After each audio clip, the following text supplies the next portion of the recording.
Baik, di sini saya akan membahas mengenai tugas UAS dengan matkul statistika dasar. Baik, sebelum mulai, Om Swastiastu, Assalamualaikum warahmatullahi wabarakatuh, salam sejahtera, salam kebajikan, dan salam makmur. Nah, sebelum saya membuka pembahasannya, izinkan saya memperkenalkan diri terlebih dahulu. Perkenalkan, nama saya Nur Aida dengan NIM akhir 1036. Saya dari kelas B Pendidikan Sejarah. Nah, bisa dilihat di sini ada data nilai pertes dan postes yang terdiri dari 30 nomor. Nah, tabel tersebut merupakan data pretes dan postes untuk 30 responden yang terdiri atas kelas eksperimen dan kelas kontrol. Nah, di sini ada cara penyelesaiannya. Yang pertama itu kita harus melihat isi nilai presentes dan postes. Seperti yang pertama itu prestes dan eksperimen postes, yang yaitu kontrol prestes dan yang kedua kontrol postes. Nah, adapun contoh pengerjaannya, yang pertama itu kita lihat dulu nilai presentes eksperimen yang pertama itu sama dengan 65 dan postes eksperimen sama dengan 82. Nah, yang ketiga itu presentes kontrol sama dengan 63, postes kontrol sama dengan 70. Nah, yang kedua itu kita hitung nilai D-nya. Baik, di kolom D postes atau presentes pada kelas eksperimen dihitung dengan rumus D sama dengan nilai postes. Nah, contohnya itu yang pertama, nomor 1 itu sama dengan 82 dan 65 sama dengan 17. Kedua, 85 dan 70 sama dengan 15. Nah, yang ketiga 78 dan 58 sama dengan 2. Yang terakhir itu 48. Yang terakhir itu 88 dan 72 sama dengan 16. Nah, kita lakukan sampai respon yang ke-30. Nah, di sini ada HO presentes dan postnya tidak ada pengaruh terhadap HA atau present dan pre dan postnya tidak ada pengaruh. Nah, di sini kita hitung nilai D sama dengan 336 sama dengan 11,2. Nah, kedua itu SD sama dengan nilai min 1 4108.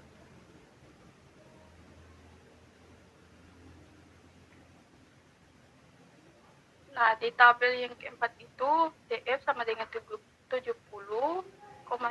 sama dengan 29 A per 2 sama dengan 0,025. Nah, tabel dan nilainya itu 2,045. Nah, keputusannya karena 17,78 dan 2045, maka HO ditolak. Nah, kesimpulan 1 itu terdapat pengaruh yang signifikan dari penggunaan model pembelajaran Crow-Wurst Folger terhadap hasil pembelajaran sejarah pada kelas eksperimen. Nah, yang ketiga itu hitung jumlah totalnya. Jumlah nilai pada setiap kolom hasil tabel. Yang pertama itu total presentes dihitung eksperimen sama dengan 2124. Nah, yang kedua itu total postes eksperimen yaitu 2460. Nah, yang ketiga itu total D-nya itu 486. Yang D itu total persentase kontrol yaitu 2100. Nah, yang kelima itu total postes kontrol yaitu 2208. Nah, di sini juga ada tujuan kita membandingkan hasil belajar post-test eksperimen phase control. HOS box sama dengan keep control post tidak ada bedanya. Sedangkan post HAX post, sedangkan eksperimen post dan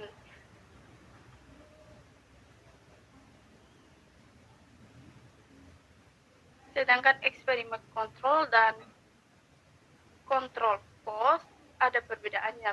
Nah, perhitungannya itu N sama dengan 1 sama dengan 30 offline, sedangkan X 1 sama dengan 82 X 1 2 sama dengan 15,83. Nah, yang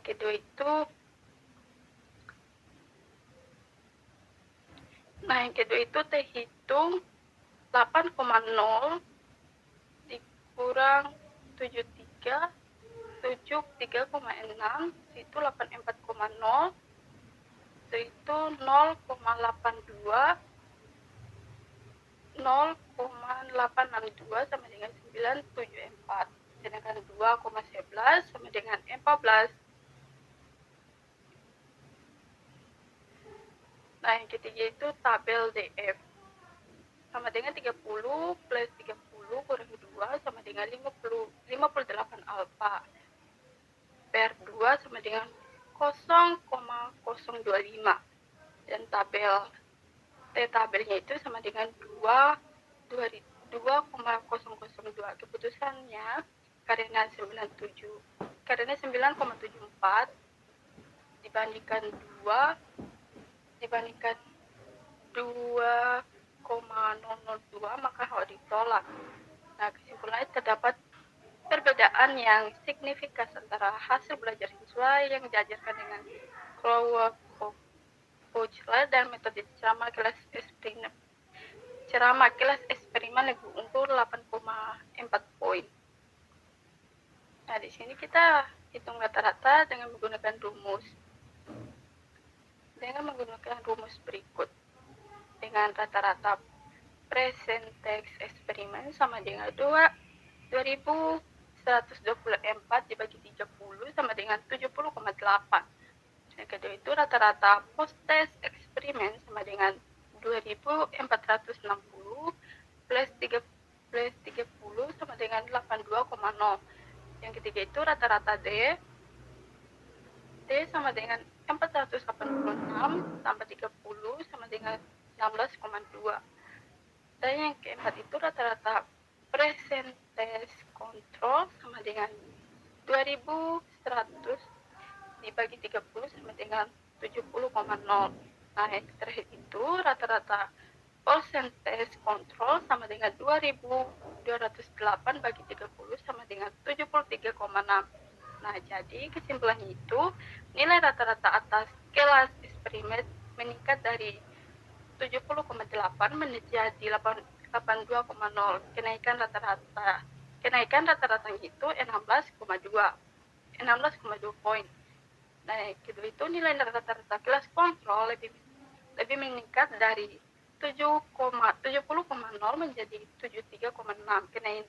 Kenaikan rata-ratanya 3,6 poin. Dari hasil tersebut terlihat bahwa kelas eksperimen mengalami peningkatan hasil belajar yang lebih besar dibandingkan kelas kontrol, sehingga metode yang diterapkan pada kelas eksperimen lebih efektif. Baik, sekian presentasi dari saya. Apabila ada kesalahan, saya mohon maaf. Saya mengundurkan diri dengan mengucapkan Parma Santi Om, Santi Om. Assalamualaikum warahmatullahi wabarakatuh dan salam hormat.